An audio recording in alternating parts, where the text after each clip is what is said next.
सूरत के लिम्बायत इलाके में वाहन चोर गैंग का बड़ा पर्दाफाश। शहर के अलग अलग इलाकों से बाइक चोरी करने के बाद आरोपी एआई एप्लीकेशन के जरिए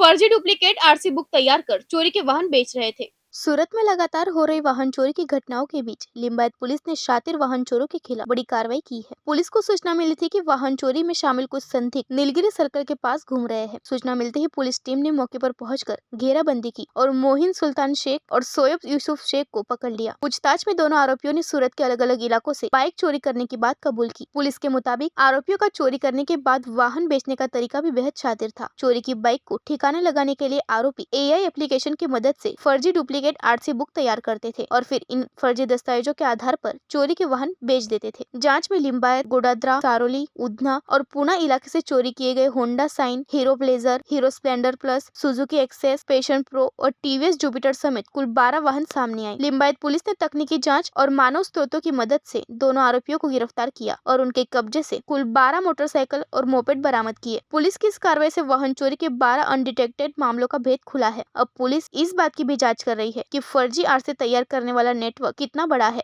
और चोरी के वाहनों की खरीद फरोख्त में और कौन कौन लोग शामिल है। यानी लिम्बायत पुलिस ने बाइक चोरी से लेकर एआई के जरिए फर्जी आरसी बनाने और चोरी के वाहन बेचने तक के पूरे खेल का पर्दाफाश कर दिया है। 2 आरोपी गिरफ्तार है, 12 वाहन बरामद हो चुके हैं और अब पुलिस की जांच इस नेटवर्क की बाकी कड़ियों तक पहुंचने में जुटी है। लिम्बायत પોલીસ સ્ટેશનમાં પીઆઈ શ્રી ડીડી ચૌહાણ અને એમની જે ટીમ છે જેમાં હેડ કોન્સ્ટેબલ છે વિક્રમભાઈ ગોવિંદભાઈ અને હેડ કોન્સ્ટેબલ છે અનિરુદ્ધસિંહ પ્રહલાદભાઈ, એ બંનેને બાતમી મળી હતી કે નીલગિરી સર્કલથી લઈ અને મીઠી ખાડી બાજુ જે આવતો રસ્તો છે ત્યાં બે વ્યક્તિ બાઇક ઉપર આવી રહ્યા છે અને જેનું નામ છે મોઇન સુલતાન શેખ, જેની ઉંમર 28 વર્ષ છે. બીજો છે એની સાથેનો સોએબ શેખ, ગલી નંબર 5 આઝાદ ચોક, મીઠી ખાડી, બંનેના તેના જ રહેવાસી છે, જેની ઉંમર 22 વર્ષ છે. આ બંને જે બાઇક લઈને આવે છે એ ચોરીનું બાઇક છે એવી હકીકત મળતા ટીમે આખું એને વેરીફાઈ કર્યું. ઈગુજ કોસ્ટમાં વેરીફાઈ કરતાં ખબર પડી કે જે આખું વ્હીકલ છે એની જે ડિટેલ છે એ ડિટેલ નાખતા ખબર પડી કે એ લિમ્બાયત સલાબતપુરા પોલીસ સ્ટેશનનું છે અને ચોરીની બાઇક આ છે. એની આગળ ડિટેલ કાઢી અને ઇન્ટ્રોગેશન કરતાં ખબર પડી કે જે આ મેઇન આરોપી છે મેઇન સુલતાન શેખ અને સોએબ શેખ અલી, જેઓ છેલ્લા 6 મહિનાથી આ રીતે ચોરીની બાઇકો લાવતા હતા, જેનું ગૂગલ એપમાંથી અને જે બીજી ફ્રી એપ્લિકેશન્સ આવે છે નેટ ઉપર એમાંથી ડિટેલ લેતા હતા કે એના માલિક કોણ છે, એનજી ચેસિસ નંબર શું છે, એની બીજી ડિટેલ શું છે, રજિસ્ટ્રેશન નંબર શું છે, એ મેળવી અને એઆઈની મદદથી ChatGPTમાંથી બીજી એપ્લિકેશન્સનો યુઝ કરી અને એક નવી જ આરસી બુક બનાવતા હતા, જેમાં નવા જ એના માલિકનું નામ, રજિસ્ટ્રેશન નંબર, રજિસ્ટર નંબર બધું નાખી અને ફ્રોડ ડોક્યુમેન્ટ ઊભું કરી નવી આરસી બુક ઊભું કરી અને આ રીતે એ લોકોએ ગુનો આચર્યો છે. જેમાં જેટલું અમારું ઇન્ટ્રોગેશન થયું છે એમાં અમારી પાસે 11 જેટલી બાઇકો અમે લોકોએ રિકવર કરી છે,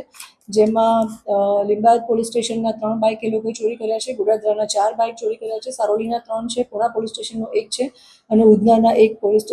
બાઇક ચોરી કરી છે. એમ કરીને છેલ્લા 6 મહિનામાં એ લોકોએ 11 બાઇક ચોરી કરી છે. ચોરી કરી આ રીતે એઆઈ જનરેટેડ એપ્સનો ઉપયોગ કરી અને ખોટી આરસી બુક બનાવી અને બીજા વ્યક્તિને વેચી દેવી અથવા તો ગીરો આપવી 25 થી 30 હજાર રૂપિયામાં, અને ફરી પાછું ક્યારે ગીરો આપેલી બાઇક છે એને ક્યારે લેવા ન જવી, એ રીતની અમો આચરી અને આશરે 11 જેવા બાઇકની ચોરી અત્યારે લીંબાયત પોલીસ સ્ટેશનમાં અમે લોકો ડિટેક્ટ કરી છે અને બંને આરોપીને અમે એરેસ્ટ કર્યા છે. ઉંમર 22 અને 28 છે, જેઓનું ગુનાહિત ઇતિહાસ અત્યારે અમારી પાસે હજી ચેક કરતાં કોઈ મળી આવ્યું નથી, પરંતુ હજી અમારું ઇન્ટ્રોગેશન અને ઇન્વેસ્ટિગેશન ચાલુ છે કે અગાઉ એ લોકોએ આ પ્રકારના કોઈ ગુના આચર્યા છે કે નહીં.